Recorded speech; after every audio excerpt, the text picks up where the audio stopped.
பயிர்வா உனக்கு பாட்டி வேணுமா பிஸ்கட் வேணுமா? பாட்டி வேணுமா பிஸ்கட் வேணுமா சொல்லு. பாட்டியே வேணும். அப்போ பிஸ்கட் வேணாமா? என் பயிர்வா பிஸ்கட் வேணாமா? பாட்டி வேணுமா பிஸ்கட் வேணுமா? சரி, அப்போ இனிமேல் பிஸ்கட் வேணாம் பயிர்வாக்கு.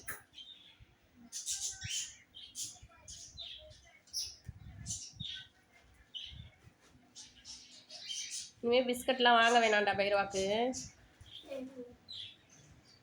பிஸ்கட்டுனோடனே கண்ணுமொழி ரெண்டு வெளியில் வரும், முட்டை கண்ணு. இப்போ வரக்கானா பாட்டிதே வேணுமாம்ல. சரி, அவளை படத்துக்கு பகுமானத்தை பற்றியா